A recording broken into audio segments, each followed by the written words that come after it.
Shalom semuanya. Senang kembali di malam minggu ini kita bisa melanjutkan Deep Talk with Pase. Kita melanjutkan tadarusan Alkitab kita ya. Dan sebelum kita mulai, saya mengajak semua untuk satu hati kita berdoa. Bapak, kembali kami ada dalam tadarusan Alkitab, ingin melanjutkan pembahasan kami dari kitab Pengkhotbah.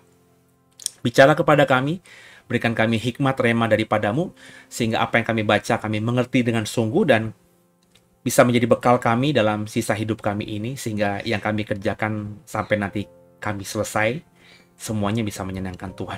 Jangan satupun kami yang kau lalui, kami siap diberkati luar biasa oleh dirimu. Haleluya. Amin. Bapak Ibu, sebelum kita mulai pembacaan kita dari Pengkhotbah pasal 9, dan sambil Bapak Ibu menyiapkan Alkitab Saudara, kita sama-sama menyembah Tuhan dalam roh dan kebenaran. Shalom semuanya, senang kembali dalam program ini kita bersama. Dan sebelum kita mendengarkan firman Tuhan, mari beberapa menit ke depan kita siapkan hati pikiran untuk menyembah Tuhan. Kita akan menyembah Tuhan bersama-sama saya. Perhatikanlah bunga bakung di ladang, Tuhan hiasi tanpa bekerja. Apalagi kita orang percaya, Tuhan pelihara, Tuhan cukupkan. Perhatikan burung-burung di udara, Tuhan beri makan tanpa bekerja. Apalagi kita kesayangannya, Tuhan pelihara, Tuhan sediakan. Saat kau perlu Tuhan tahu, saat kau minta Tuhan dengar, saat percaya Tuhan bekerja. Saat menangis Tuhan tahu, saat berdoa Tuhan dengar, saat bersyukur Tuhan berkati. Kembali saudara, kita menyembah Tuhan. Haleluya. Perhatikanlah bunga bakung di ladang, Tuhan hiasi tanpa bekerja. Apalagi kita orang percaya, Tuhan pelihara, Tuhan cukupkan. Perhatikan burung-burung di udara, Tuhan beri makan tanpa bekerja. Apalagi kita kesayangannya, Tuhan pelihara, Tuhan sediakan. Saat kau perlu Tuhan tahu, saat kau minta Tuhan dengar, saat percaya Tuhan bekerja, saat menangis Tuhan tahu, saat berdoa Tuhan dengar, saat bersyukur Tuhan berkati. Saat kau perlu Tuhan tahu, saat kau minta Tuhan dengar, saat percaya Tuhan bekerja,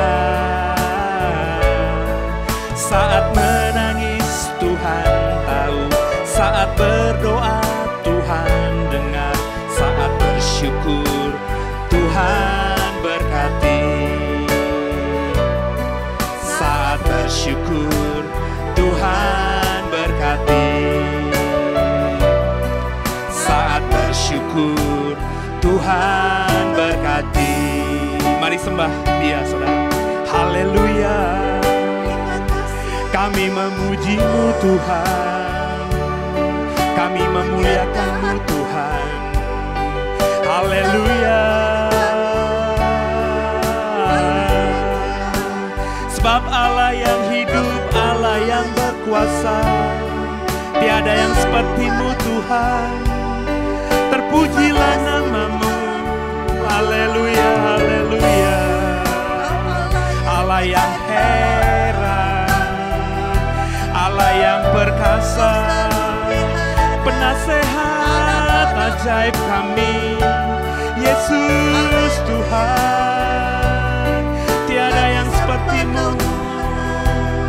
Kami memuja-Mu, menyembah-Mu, memuliakan-Mu. Haleluya. Terpujilah nama-Mu Tuhan. Kami sembah, kami agungkan, tinggikan nama-Mu. Haleluya. Terpujilah nama-Mu Yesus. Kami memuliakan-Mu Tuhan. Haleluya. Mari semua dalam hatimu, saudara, berikan pujian penyembahan-mu kepada Tuhan. Dia mendengar dan Dia senang akan pujian penyembahan kita. Haleluya. Terpujilah nama-Mu Tuhan. Mari sama-sama kita nyanyikan lagu ini.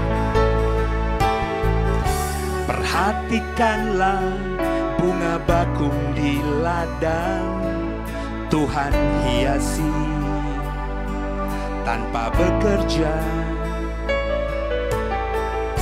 Apalagi kita orang percaya, Tuhan pelihara, Tuhan cukupkan. Perhatikan burung-burung di udara, Tuhan beri makan tanpa bekerja. Apalagi kita kesayangannya, Tuhan pelihara, Tuhan sediakan. Saat kau perlu Tuhan tahu, saat kau minta Tuhan dengar, saat percaya Tuhan bekerja, saat menangis Tuhan tahu, saat berdoa Tuhan dengar, saat bersyukur Tuhan berkati. Saat kau perlu Tuhan tahu, saat kau minta Tuhan dengar, saat percaya Tuhan bekerja,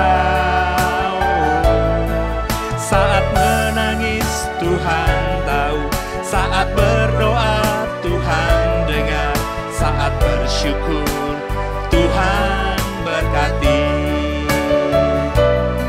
Saat bersyukur Tuhan berkati. Saat bersyukur Tuhan berkati. Shalom semuanya, Tuhan Yesus memberkati. Haleluya. Ya, Kita akan membaca Pengkhotbah pasal 9, Bapak Ibu ya. Dan sama-sama kita akan melihat Pengkhotbah pasal 9 yang kita baca. Perikop pertamanya, nasib semua orang sama. Ayat 9 bersama dengan pasal 9 ayat 1 bersama saya. Sesungguhnya semua ini telah kuperhatikan. Semua ini telah kuperiksa. Yakni orang-orang yang benar, orang-orang yang berhikmat, dan perbuatan-perbuatan mereka, baik kasih maupun kebencian, ada di tangan Allah. Manusia tidak mengetahui apapun yang dihadapinya. Segala sesuatu sama bagi sekalian. Nasib orang sama, baik orang benar maupun orang-orang fasik, orang-orang yang baik maupun orang-orang yang jahat, orang yang tahir maupun orang yang najis, orang yang mempersembahkan korban maupun yang tidak mempersembahkan korban. Sebagaimana orang yang baik, begitu pula orang yang berdosa. Sebagaimana orang yang bersumpah, begitu pula orang yang takut untuk bersumpah. Inilah celaka dalam segala sesuatu yang terjadi di bawah matahari. Nasib semua orang itu sama. Hati anak-anak manusia pun penuh dengan kejahatan, dan kebebalan ada dalam hati mereka seumur hidup, dan kemudian mereka menuju alam orang mati. Tapi siapa yang termasuk orang hidup mempunyai harapan, karena anjing yang hidup lebih baik daripada singa yang mati. Karena orang-orang yang hidup tahu bahwa mereka akan mati, tapi orang yang mati tidak tahu apa-apa, tidak ada upah lagi bagi mereka. Bahkan kenangan kepada mereka sudah lenyap. Baik kasih mereka maupun kebencian dan kecemburuan mereka sudah lama hilang. Dan untuk selama-lamanya tidak ada lagi kebahagiaan mereka untuk segala sesuatu yang terjadi di bawah matahari. Mari makanlah rotimu dengan sukaria dan minumlah anggurmu dengan hati yang senang. Karena Allah sudah lama berkenan akan perbuatanmu. Biarlah selalu putih pakaianmu dan jangan tidak ada minyak di atas kepalamu. Nikmatilah hidup dengan istri yang kau kasih seumur hidupmu yang sia-sia, yang dikaruniakan Tuhan kepadamu di bawah matahari. Karena itulah kebahagiaanmu dalam hidup dan dalam usaha yang engkau lakukan dengan jerih payah di bawah matahari. Segala sesuatu yang dijumpai tanganmu untuk dikerjakan, kerjakanlah itu sekuat tenaga. Karena tidak ada pekerjaan, pertimbangan, pengetahuan, dan hikmat dalam dunia orang mati, kemana engkau akan pergi. Lagi aku melihat di bawah matahari bahwa kemenangan perlombaan bukan untuk yang cepat, dan keunggulan perjuangan bukan untuk yang kuat. Juga roti bukan untuk yang berhikmat, kekayaan bukan untuk yang cerdas, karunia bukan untuk orang yang cerdik. Cendekia, karena waktu dan nasib dialami mereka semua. Karena manusia tidak mengetahui waktunya, seperti ikan yang tertangkap dalam jala yang mencelakakan, dan seperti burung yang tertangkap dalam jerat. Begitulah anak-anak manusia terjerat pada waktu yang malang, kalau hal itu menimpa mereka secara tiba-tiba. Hikmat lebih baik daripada kuasa. Ayat 13. Hal ini juga kupandang sebagai hikmat di bawah matahari, dan nampaknya besar bagiku. Ada sebuah kota yang kecil, penduduknya tidak seberapa. Seorang raja yang agung menyerang, mengepungnya, mendirikan tembok-tembok pengepungan yang besar terhadapnya. Di situ terdapat seorang miskin yang berhikmat. Dengan hikmatnya ia menyelamatkan kota itu. Tapi tak ada orang yang mengingat orang yang miskin itu. Kataku, hikmat lebih baik daripada keperkasaan. Tapi hikmat orang miskin dihina, dan perkataannya tidak didengar orang. Perkataan orang berhikmat yang didengar dengan tenang lebih baik daripada teriakan orang yang berkuasa di antara orang bodoh. Hikmat lebih baik daripada alat-alat perang, tapi satu orang yang keliru dapat merusakkan banyak hal yang baik. Terpujilah nama Tuhan semesta alam. Bapak Ibu, bagaimana ayat yang kita baca barusan? Ya. Pengkhotbah pasal yang ke-9. Ya. Perikop yang pertamanya keren tuh ya. Nasib semua orang sama. Kembali seorang pengkhotbah yang kita tahu bernama Salomo, yang sekali lagi, saya ulangi lagi, dia menikmati keindahan dunia, kenikmatan dunia, bahkan jauh lebih daripada sebagian besar manusia yang hidup di bumi ini. Sebab dia orang paling kaya, raja, penguasa, dan seterusnya. Dan dia berkata bahwa meskipun aku punya privilege, aku punya sesuatu yang luar biasa yang tidak dirasakan oleh orang biasa, tapi nasib semua orang sama. Itu keren banget ya. Orang yang benar, orang yang tidak benar, orang yang berhikmat, orang yang tidak berhikmat. Ya, nasib orang baik, orang benar, orang fasik, orang yang jahat, orang yang baik. Juga orang yang tahir, orang yang kudus, orang yang najis, orang yang berdosa itu nasib semuanya sama. Orang yang memberikan korban, orang yang tidak mempersembahkan korban, orang yang benar-benar hidupnya takut akan Tuhan, orang yang hidupnya menikmati dosa, itu nasib akhirnya sama. Yakni apa? Mati. Jadi, makanya dalam ayat tadi, celakalah dalam segala sesuatu yang terjadi di bawah matahari, sebab nasib semua orang sama. Ya. Nah, ini yang harus dipahami oleh kita. Berkali-kali dalam kitab Pengkhotbah, Salomo mengulangi itu, dengan kita dapatkan informasi dia punya kekayaan, dia punya segala-galanya. Tapi dia merasa, dia sadar bahwa apapun yang kumiliki semuanya, kekayaan itu, nasibku dengan nasib gelandangan di jalan sana sama, yakni mati, sia-sia. Ya, makanya di sepanjang hidup ini yang saya dapatkan, rema yang saya dapatkan, ya jangan mengerjakan sesuatu yang sia-sia. Ya, cobalah kerjakan sesuatu yang berdampak pada kekekalan. Dan kita orang Kristen, orang percaya memahami ini, bahwa hidup kita di bumi ini hanya temporary, hanya sementara. Warga negara kita bukan warga dunia, tapi warga negara surga.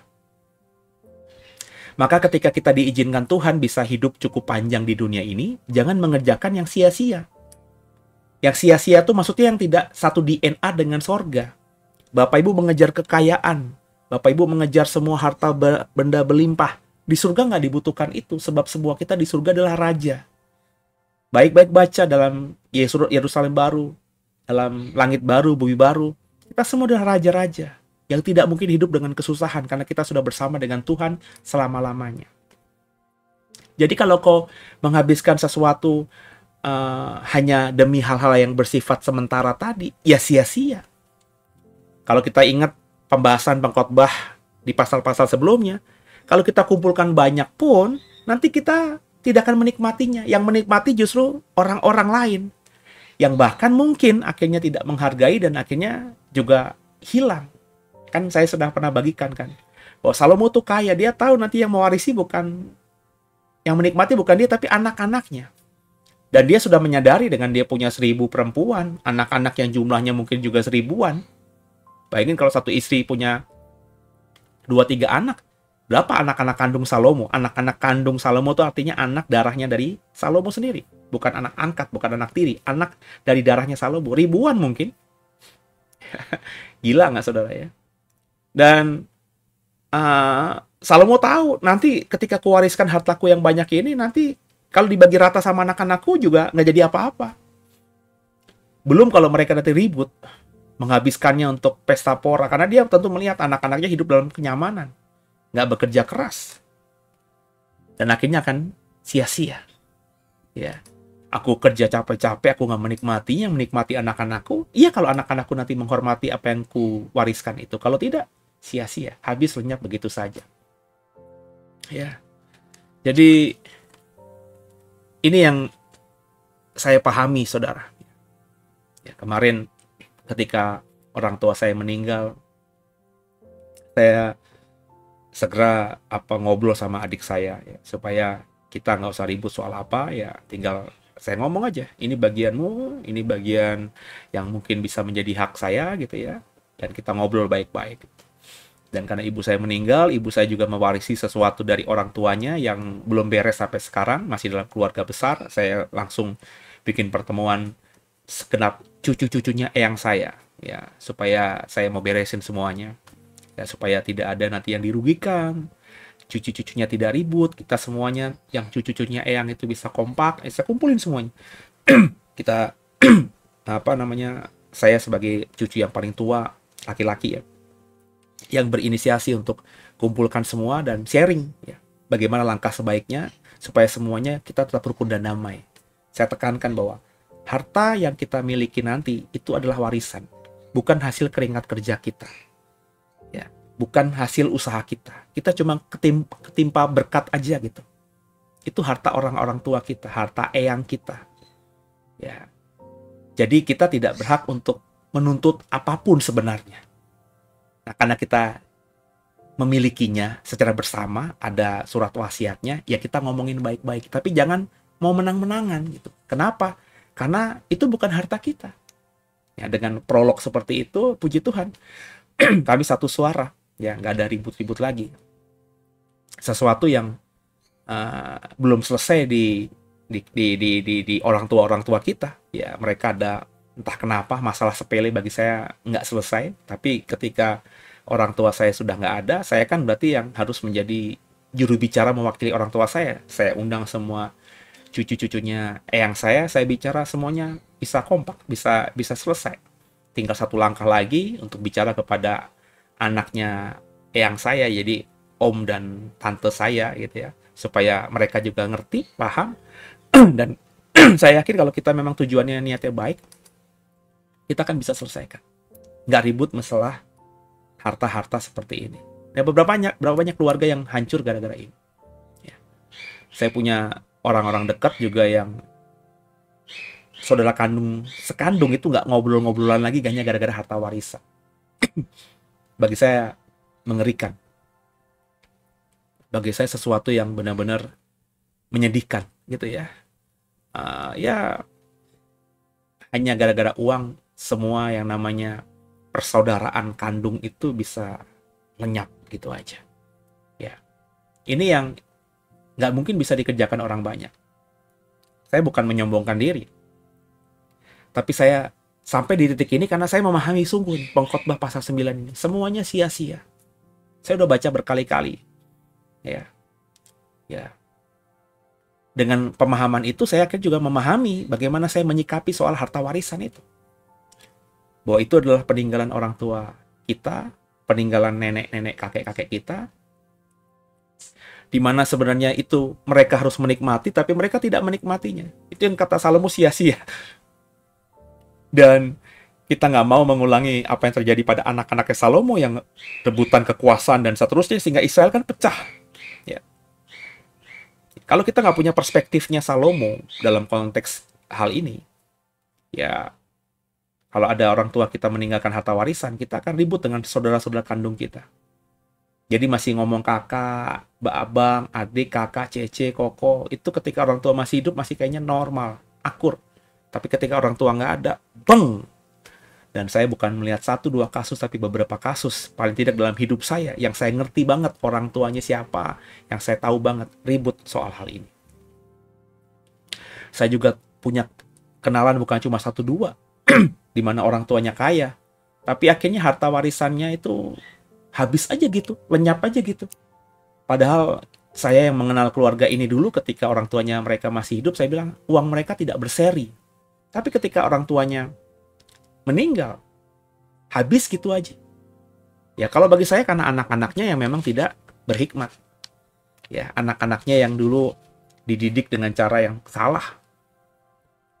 Sehingga ketika terima warisan cukup besar, mereka tidak bisa mengelolanya. Tidak ada yang dipakai untuk memang main perempuan, yang saya dengar nggak ada yang dipakai untuk mabok-mabokan, nggak ada. Yang saya tahu semuanya dipakai untuk bisnis, tapi bisnisnya nggak ada yang jalan, semuanya gagal. Ya kenapa? Ya karena tadi kan, bisa jadi kurang berhikmat, sehingga yang dipikirnya tuh hanya untung saja, uang saja, sehingga tanpa berdoa mengandalkan Tuhan, lihat potensi keuntungan besar diambil, ternyata uangnya nyangkut di situ. Ya. Dan cukup besar, sangat besar, nggak bisa diapa-apain.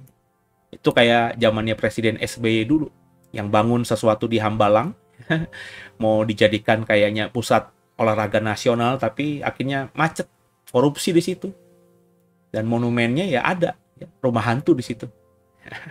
Nah, ini yang sering kita alami, Bapak Ibu. Makanya saya sebagai seorang yang mungkin Bapak Ibu ada yang lebih muda usia dari saya, kalau ada lebih tua, tolong pandang saya sebagai seorang hamba Tuhan yang menasehati dalam iman. Belajar dari Salomo. Ya. Kalau mau kaya, belajar dari Salomo.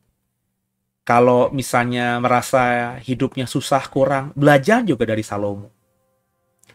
Sebab saya juga tidak ngoyo juga untuk menjadi kaya.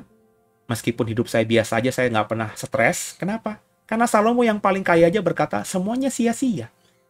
So ngapain saya ngejar sesuatu yang kata Salomo, orang paling kaya di dunia, mengatakan sia-sia. Ya.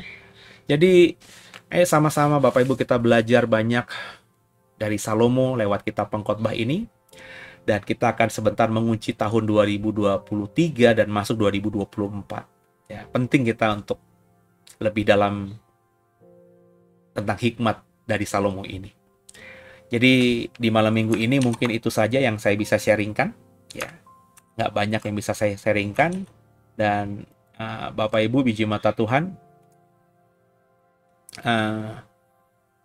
minggu depan saya tidak ada di Deep Talk with Pase karena di sepanjang seminggu sebelum Natal saya akan buat program baru, yakni saya beri tema Nubuatan Alkitab tentang Natal. Jadi ada 7 seri sepanjang hari menuju ke hari Natal tanggal 25. Saya akan sharing itu. Nanti setelah Natal menuju ke tahun baru, kita juga punya program tentang bagaimana kita menjadi pribadi-pribadi yang jauh lebih baik lagi untuk di 2024. Ya. Saya dan beberapa rekan-rekan nanti juga akan sharing kebenaran. Dan saya berharap dengan rangkaian ini, Bapak Ibu semakin menghargai Yesus Kristus dan juga semakin memaknai hidupmu di tahun yang baru nanti menjadi pribadi yang punya fokus yang benar, prioritas hidup yang benar, semua yang menyenangkan Tuhan. Gitu ya. Semoga diberkati, dan saya di penghujung program Deep Talk with Pase di akhir tahun 2023, ini program terakhir di 2023, saya minta maaf kalau misalnya ada salah saya dalam perkataan di sepanjang 2023, dan saya juga memaafkan jika memang ada yang merasa berbuat salah sama saya pasti sudah memaafkan sejak lama. Dan saya berharap dan berdoa agar kita bisa bersyukur melewati 2023 nanti, dan juga bersyukur lebih lagi karena diberikan kesempatan masuk di tahun yang baru, dan kita coba isi tahun yang baru menjadi sesuatu yang lebih baik lagi buat diri kita, buat keselamatan kita, dan buat juga pekerjaan yang Tuhan berikan kepada kita di dunia ini. Semoga 2024 masing-masing kita semakin jadi alatnya Tuhan yang melakukan segala sesuatu seperti untuk Tuhan, dan hidup kita ini menyenangkan Tuhan.